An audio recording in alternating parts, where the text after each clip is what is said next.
안녕하세요. 예수의 이름으로 문안 안 드립니다.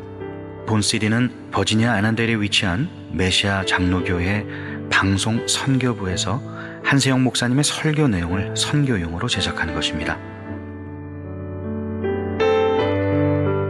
설교를 들으시고 예수 그리스도에 대해 알기를 원하시거나 예수를 믿고 신앙생활 하시기를 원하시는 분은 교회 전화 703-941-4447로 연락해 주시면 성심성의껏 도와드리겠습니다. 한 주간도 평안하셨습니까? 대강절 우리는 기뻐해야 할 줄로 믿습니다. 누구보다도 기뻐해야 될 때가 바로 이 성탄절기입니다. 세상 사람들은 파티로 선물로 기뻐하지만 우리는 예수님의 탄생으로 기뻐하는 것이죠. 그러나 그것이 파티나 선물에 비할 바가 되겠습니까? 여러분, 우린 정말로 기뻐해야 할 줄로 믿습니다. 대강절은 대림절이라고 하기도 하는데 4세기부터 지켜온 절기입니다. 이 기간은 우리가 부활절을 준비할 때 사순절을 준비하는 것처럼 성탄절을 준비함에 있어서 이와 같은 대강절을 4주로 지키는 것입니다. 그래서 이 대강절에는 화환을 동그랗게 만들어 놓고는 이 4주에 해당되는 촛불 4개를 만들어서 한 주가 지날 때마다 이렇게 촛불을 켜서 그리스도를 기다리는, 강림을 기다리는 그런 예식을 치렀던 것을 볼 수가 있습니다. 이런 예식이 아니더라도 우리는 꼭 대강절이 올 때마다 예수 그리스도의 탄생을 정말로 기쁨으로 맞이할 준비를 하는 자들이 되어야 한다는 것을 꼭 잊지 않는 성도들이 되시기를 축원합니다. 그래서 이 대강절기의 우리의 삶은 마치 우리가 부활절을 위해서 사순절 절기를 지키면서 그리스도의 고난을 생각하듯 우리가 성탄절을 위해 이 기간 동안 오직 예수 그리스도의 기쁜 성탄만을 생각하면서 준비해야 합니다. 여러분은 예수님의 살아계심을 믿으십니까? 예수님의 동정녀 탄생을 믿으십니까? 세상에는 많은 사람이 믿지 못합니다. 어떻게 아빠도 없는 어머니 홀몸에서 애가 태어날 수 있는가? 이럴 수 있습니까? 그런데 성경은 성령으로 잉태되었다고 말합니다. 그런데 얼마 전에 어느 분이 저에게 이메일을 보내셨는데요, 내셔널 지오그래픽이라는 그 그래프라는 채널에서 이 과학자들이 발견한 놀라운 사실을 저에게 전해줬습니다. 그것은 예수님의 시신을 덮었던 수건이 있는데 그 수건에 피가 있습니다. 피가 묻어 있습니다. 피를 조사해 보니까 그 피의 염색체가, 보통 염색체가 46개인데 23개밖에 안 된다는 거예요. 왜 그럴까요? 46개의 염색체가 될 수 있는 것은 아버지 쪽의 염색체가 23개, 어머니 쪽의 염색체가 23개인데 예수님은 왜 23개입니까? 아버지 쪽에 염색체가 없기 때문에, 성령으로 말미암아 어머니에게서 났기 때문에, 그렇기 때문에. 여러분은 예수님이 성령으로 잉태되었음을 믿으십니까? 마태복음 1장 18절은 예수 그리스도의 나심은 이러하니라, 그 모친 마리아가 요셉과 정혼하고 동거하기 전에 성령으로 잉태된 것이 나타났더니. 여러분, 우리는 과학적인 사실보다도 하나님의 말씀을 더 믿는 자들이 되어야 할 줄로 믿습니다. 성령을 통한 하나님의 역사면 불가능이 없는 것입니다. 성경의 모든 진리는 거짓이 없는 다 참된 진리인 것입니다. 그러므로 우리는 말씀 따라 살면 되는 것입니다. 바로 이런 성령으로 말미암아 인간의 몸을 빌어서 이 땅에 오신 예수 그리스도를 기다리는 절기가 바로 대강절입니다. 얼마나 기쁩니까? 우리가 사랑하는 사람의 생일을 준비하는 것도 무척이나 기쁜 일일진데, 우리가 정말로 영원토록 사랑할 그 예수 그리스도의 탄생을 기뻐하는 일을 얼마나 보람된 일이고 가치 있는 일이겠습니까? 여러분, 그분을 진짜 사랑하기만 한다면 우리가 이 기간에는 정말 흥분하고 들뜨고, 그 어느 때보다도, 어떤 사람의 생일을 준비하는 것보다도 더 기대가 찬 그런 모습이 되어야 되는 것이죠. 자, 여러분의 삶이 그러므로 아무리 바쁘고 힘드시더라도 이 대강절기를 통해서 정말 주님 사랑하는 마음을 가지고 주님의 탄생을 준비하심으로 여러분의 이 대강절기가 정말 이 기쁘고 흥분되고 기대되고 감사하고 행복한 시간들이 되시기를 주의 이름으로 축원합니다. 그렇다면 이 대강절기 우리는 구체적으로 어떻게 준비해야 될까? 어떻게 준비해야 될까요? 우리는 과연 예수 그리스도의 강림을 어떻게 준비하는 자가 되어야 할까요? 잘 준비해야 되겠죠.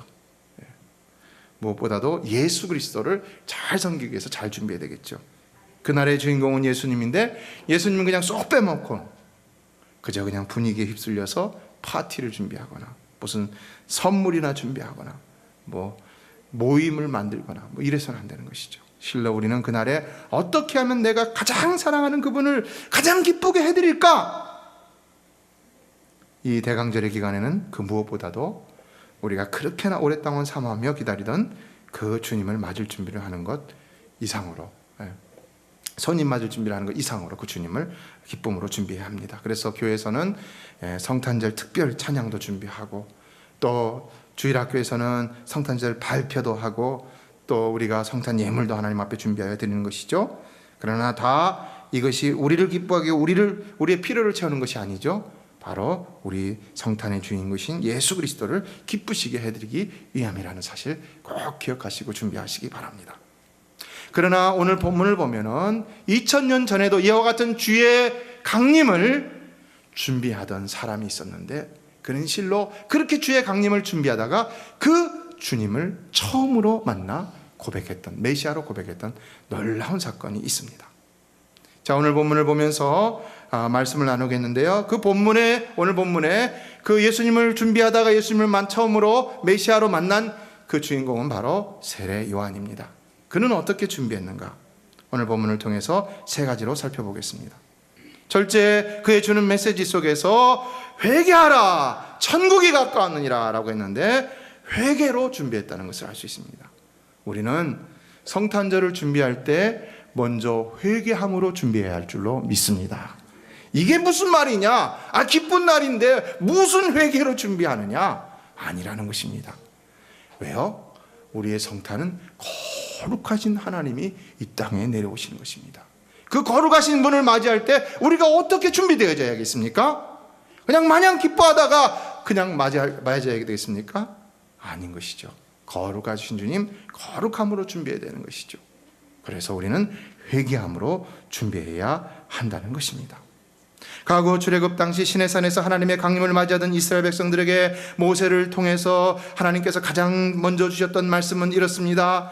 너는 백성에게로 가서 오늘과 내일 그들을 성결케 하고 그들로 옷을 빨고 예비하여 제3일을 기다리게 하라. 기다리게 하라.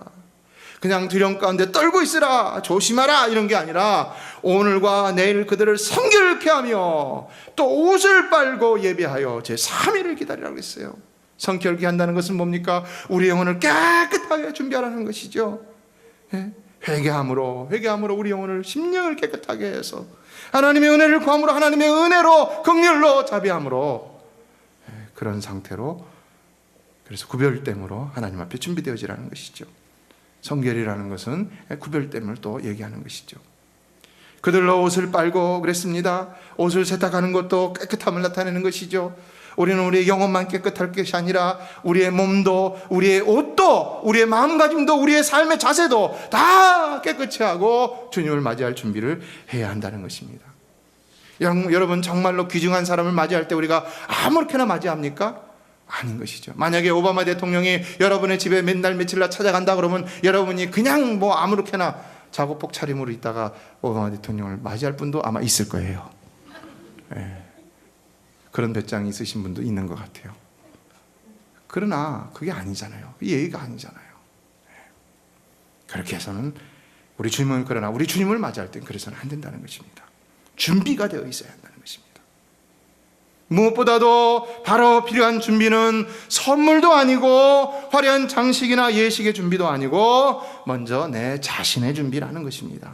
먼저 내 자신이 주님 앞에서 정결함으로 구별되어야 진정 그 주님의 강림을 맞이할 수 있는 것이지, 그렇지 않고는 아무리 값비싼 예물을 동방박사들과 같이 준비하고 화려한 장식, 우리가 지금 장식들 하고 있는데 이런 장식을 준비하고 프로그램을 준비하고 잔치를 준비한다고 할지라도 아무런 소용이 없다는 것입니다.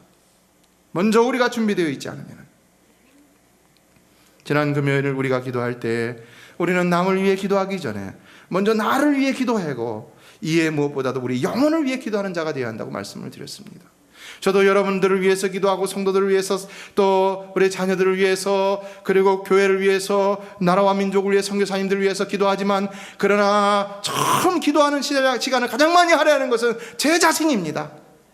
제 자신이 너무나도 부끄럽고 부족한 것을 많이 알기 때문에, 모자라는 것이 많음을 너무 알기 때문에 먼저 제 자신부터 돌아오는 하나님 앞에 긍휼을 구하며 은혜를 달라고 기도합니다.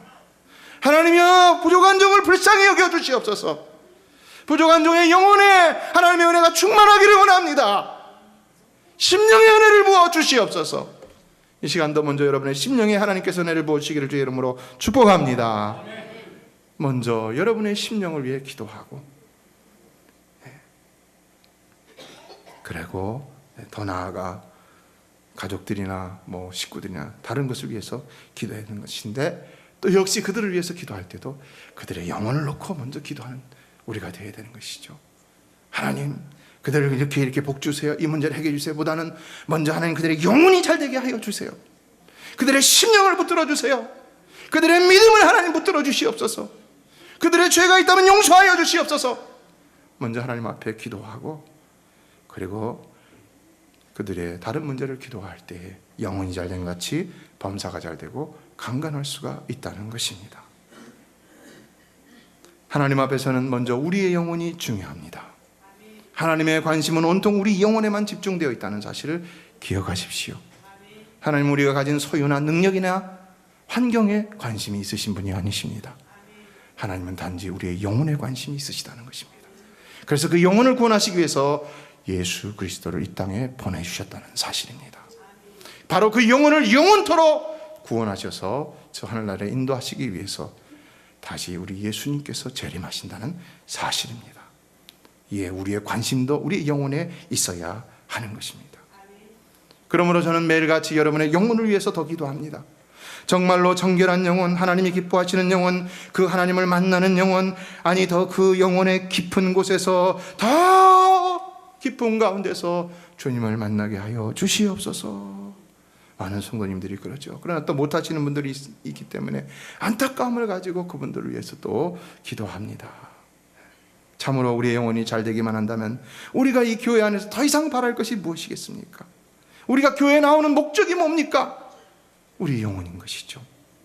청교도의 셰익스피어로 불렸던 토마스 아담스 목사님은, 나는 몸에 해를 끼치는 영혼의 음울함을 원하지 않지만 영혼에 해를 끼치는 몸을 가지는 것은 더 원하지 않는다, 더 싫다 그랬어요. 여러분, 우리 삶에 아무리 좋은 것들이 많더라도 그것들이 오히려 우리의 영혼을 망가뜨리는 것들이 된다면 과연 좋을 것이 무엇이 있겠습니까? 그런데 오늘날의 성탄은 이 더 중요한 영혼의 부요함보다도 오히려 더 물질의 부요함을 추구하는 쪽으로 흘러가고 있다는 것입니다. 수상록이라는 저서로 유명한 몽테뉴는 소유물의 부족은 쉽게 보충시킬 수 있다, 그러나 영혼의 가난은 해결하기가 쉽지 않다고 그랬습니다. 우리가 돈이 필요하면 일하면 됩니다. 그러나 우리의 영혼은 어떻게 하냐 이겁니다. 우리 영혼은. 그럼에도 불구하고 오늘 장로님 기도하셨지만 우리는 우리 영혼의 부여에 관심을 갖기보다는 물질의 필요나 혹은 물질의 부여에 더 관심을 가지고 살아감으로 인해 우리의 영혼이 날마다 죽어가는데도 깨닫지 못하고 있을 때가 많이 있다는 것입니다. 결국 어느 때 삶의 문제에서 확 터져버리고 마는 것이죠. 고대 그리스에 전해오는 이야기가 있습니다. 몸이 빠른 한 육상 선수가 달리기 경주를 했는데 2등으로 들어왔어요. 1등이 아니라 열심히 훈련을 하고 또 연습을 하고, 그리고 달릴 때도 죽을 힘을 행해서 다해서 달렸는데, 근데 1등이 아니라 2등이 됐는데, 2등도 잘한 겁니까? 못한 겁니까? 2등도 잘한 거죠. 근데 사람들이 2등에는 박수 안 치고 1등에만 박수 쳤다는 것입니다. 성도 여러분, 우리는 1등만 박수 치는 교회가 아니라 2등, 3등, 꼴등까지도 박수 쳐줄 수 있는 교회가 되기를 주의 이름으로 축복합니다. 예수님이 정신이 그것이죠. 꼭 100점만 맞아야 잘하는 것이 아닌 것이죠. 그러니까 이 사람이 너무 충격을 받았어요. 그래, 나도 2등인데 그래도 1등만큼은 못해줘도 2등은 좀 대우해줘야 되냐, 2등만큼은 대우해줘야 되냐.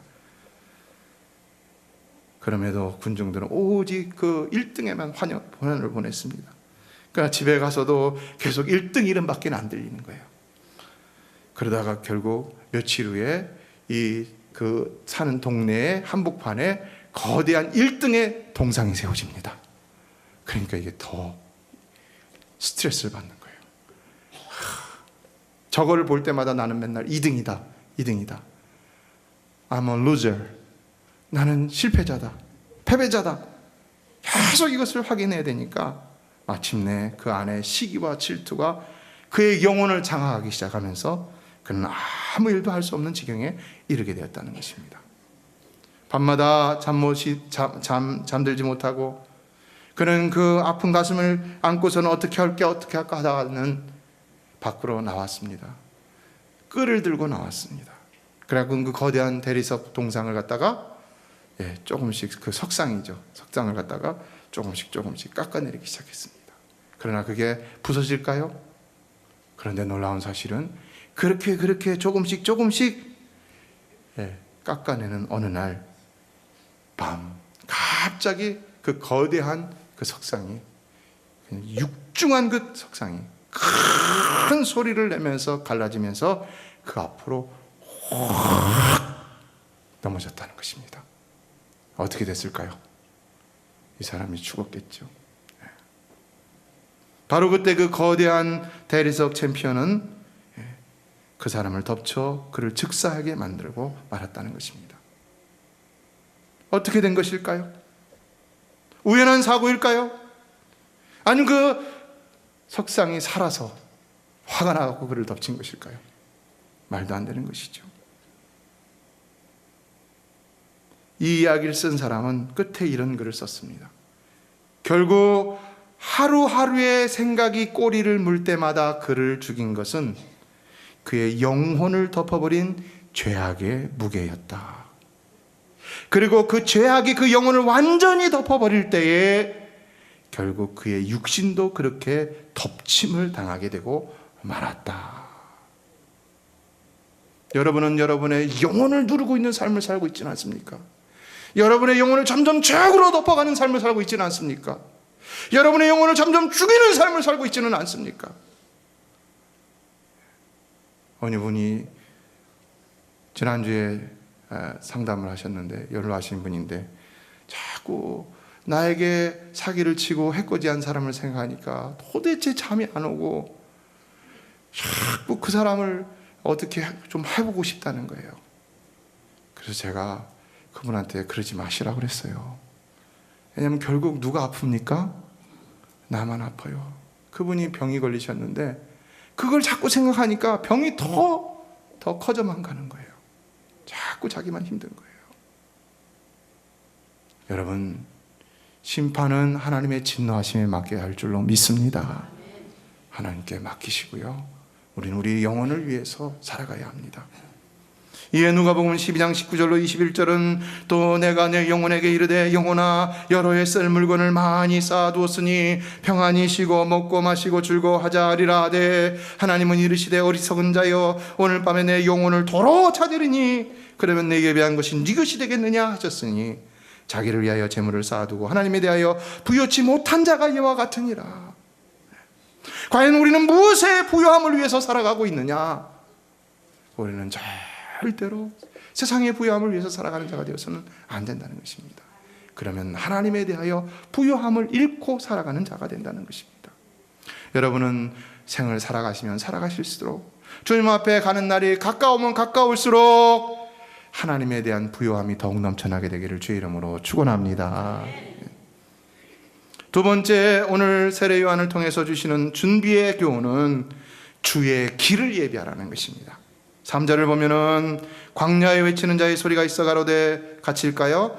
너희는 주의 길을 예비하라, 그의 첩경을 편탄케 하라. 이 말씀도 역시 주의 강림을 준비하도록 주어진 말씀임을 볼 수 있는데, 그렇다면 여기 주의 길을 예비하라는 말씀은 무슨 뜻일까요? 먼저 이것은 이 말씀과 함께 나오는 그의 첩경을 평탄케 하라는 이 말씀과 같은 의미라는 것을 알 수가 있죠.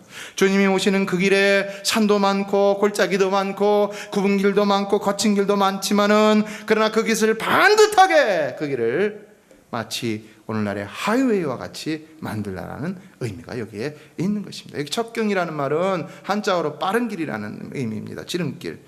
영어 성경에서는 그러나 원문에서나 영어 성경에서는 그냥 path로 이렇게 되어 있습니다.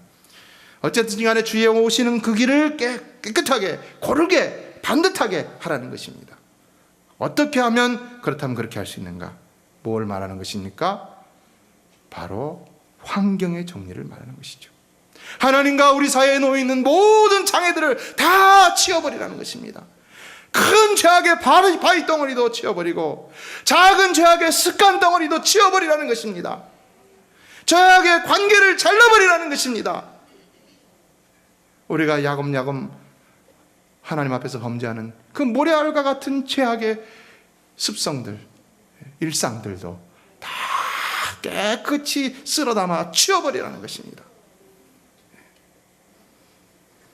오늘 본문의 요한에게 있어서 그것은 바로 죄악된 세상이었습니다.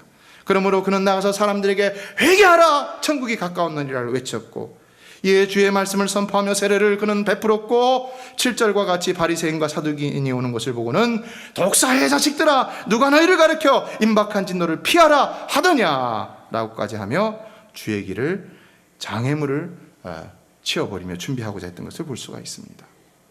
성도 여러분, 오늘 성탄을 기다리는 우리, 또 주의 재림을 기다리는 우리는 무엇보다도 주님의 길을 예비하기 위해서 세상을 복음으로 변화시키고자 노력하는 자들이 되어야 할 줄로 믿습니다. 세상을 복음으로 변화시키고자 노력하지 않으면 안 된다는 것입니다. 주님이 오시는데 세상이 죄악이면 세상은 망고가는 것입니다. 변화되지 않으면 안 되는 것입니다. 결코 기쁜 일이 나타나지가 않는 것입니다. 기쁜 일이. 주인이 오는데 1달란트 받은 자, 2달란트 받은 자, 5달란트 받은 자가 있었습니다. 1달란트 받은 자는 1달란트 받은 거 땅에 묻어뒀어요. 2달란트 받은 자, 5달란트 받은 자 열심히 일해갖고 2달란트, 5달란트 각각 남겼습니다. 여러분, 그러했을 때 주인이 만약에 그들을 심판하는 것을 안다면 1달란트 받은 자의 그 마음은 어떻겠습니까? 지옥인 것이죠. 지옥인 것이죠. 그러나 세상을 지옥과 같이 만든 우리도 1달란트의 책임을 면치 못한다는 것입니다.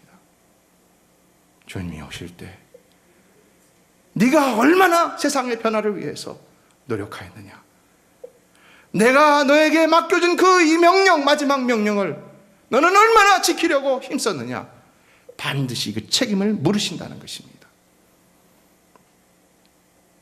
그래서 오늘도 우리는 세상과 세상의 죄악을 위해서 기도하고, 또 나가서 복음을 들고 선포하고, 또 그 복음의 메시지를 먼저 솔선수범함으로 그 복음이 말씀하는 하나님 나라가 말에만 있지 않고 능력이 있음을 보여주며 세상을 변화시키고자 노력하는 가운데 주의 강림을 준비하는 자들이 되어야 한다는 것입니다. 그러지 않고 오늘날과 같이 메리 크리스마스라는 말을 한마디도 못하게 하고 오직 해피 할로데이스라는 말만을 고집하는 이 세상 가운데서 우리가 어떻게 주님을 기쁨으로 맞이할 수가 있겠습니까? 예수님은 온통 세상이 자신을 기다리고 있을 줄 알고 오시는데, 만약에 세상은 전혀 딴 짓만 하고 있다면 어떻게 되겠습니까? 그런데요, 2000년 전 예수님이 이 땅에 아기 예수로 강림하실 때는 세상에 정말 그런 일들이 있었습니다. 그래서 결국 어떻게 되었습니까? 세상은 그 놀라운 구원자 예수 그리스도를 그냥 십자가에 못 박아버리고 말았다는 것입니다. 십자가에 못 박아버려, 예수님이 오셨는데도. 그렇다면 이제도 다시 오시는 그 예수를 십자가에 우리가 못 박을 수가 있겠습니까? 그럴 수 없는 것이죠. 절대 그럴 수 없는 것이죠. 예, 오늘날 우리는 때를 얻든지 못 얻든지 복음을 전파하며, 세상은 아무리 우리에게 해피 할로데이스를 외치라고 한다 할지라도 우리는 여전히 그들에게 메리 크리스마스를 외치며 예수를 증거하는 자들이 되어야 한다는 것입니다. 믿습니까? 그러나 이 거대한 세상을 나 한 사람이 어떻게 변화시킬 수 있을까? 목사님 그만 좀 하세요. 이런 분이 계실지 모르겠지만요, 여러분, 나비 효과라는 말이 있습니다. 들어보셨어요? 기상학에서 처음 쓰인 말인데요, 1961년에 미국의 에드워드 로렌츠라는 사람이 기상 관측을 하다가 발견한 원리라고 합니다. 브라질의 이 아마존 정글에서 나비 한 마리가 날개짓을 하면은 이 미국의 텍사스에서 거대한 폭풍이 일어날 수 있다라는 이론입니다. 어떻게 이렇게 일어날 수 있을까요? 이렇습니다. 잘 들어보세요. 브라질 아마존 정글에 한 마리 그 나비가 날개짓을 하다가 날아가다가 옆에서 바나나를 먹고 있던 원숭이 등을 갖다가 꽃가루를 갖다가 떨어뜨립니다. 그러니까는 원숭이가 등에 꽃가루가 묻으니 간지러우니까 야자수 나무를 득득득득 등에 대고 긁습니다. 그러니까 어떻게 됩니까? 야자수 나무에 야자수 열매가 뚝 떨어지죠. 뚝 떨어지는데 바위에 떨어지니까 바위가 움직입니다. 그래서 다른 바위와 충돌합니다. 막 이렇게 하다 보니까 순식간에 산사태가 나고 하천이 막히고 물이 범람합니다. 그 영향으로 분화구에 가스가 방출되지 못하고 가중한 압력이 바다에서 폭발해서 기상에 영향을 주면서 결국 이것이 거대한 폭풍을 만들어 텍사스를 덮친다는 것입니다. 너무 지나친 추측입니까? 그럴 수 있는 것이죠. 그러나 일어날 수 있는 일입니까? 아닙니까? 일어날 수 있는 일이라는 것입니다. 일어날 수 있는 일이라는 것입니다. 오늘날도 복음은 계속해서 전진하고 있고 더욱더 넓은 세상을 향하여 전파되어지고 있는데 이런 일이 어떻게 일어날 수 있었습니까? 이것은 처음부터 수많은 사람들이 복음을 들고 나가서 전했기 때문에 이렇게 될 수 있었던 것이 아니라는 것입니다. 이것은 어떤 기가 막힌 이벤트가 있어서 그 이벤트를 통해서 어떤 기가 막힌 프로그램을 만들어냈기 때문에 일어났던 일이 아니라는 것입니다. 이것은 바로 예수 한 분, 그분이 이 땅에 오심으로, 그래서 그분 한 분이 복음을 전하시고 십자가에 못 박혀 죽으시고 그분 한 분이 승천하셔서 또 다른 보혜사 성령 예수 그리스도의 영 성령을 우리 가운데 보내주실 때 놀라운 역사가 예루살렘으로부터 일어나기 시작해서 오늘날에 이르게 되었다는 것입니다. 성도 여러분, 우리 한 사람이라도 분명히 믿음이면 할 수 있는 줄로 믿습니다. 주님이 함께 하시면 할 수 있는 줄로 믿습니다. 그러나 이것이 우리의 임무라는 것입니다. 이것이 우리의 책임이라는 것입니다. 그러므로 너희는 가서 모든 족속으로 제자를 삼아 아버지와 아들과 성령의 이름으로 세례를 주고 내가 너희에게 분부한 모든 것을 가르쳐 지키게 하라. 볼지어다 내가 세상 끝날까지 너희와 항상 함께 있으리라. 왜 임마누엘로 오셨느냐? 우리로 사명을 감당하게 하시기 위해서 오셨다는 것입니다.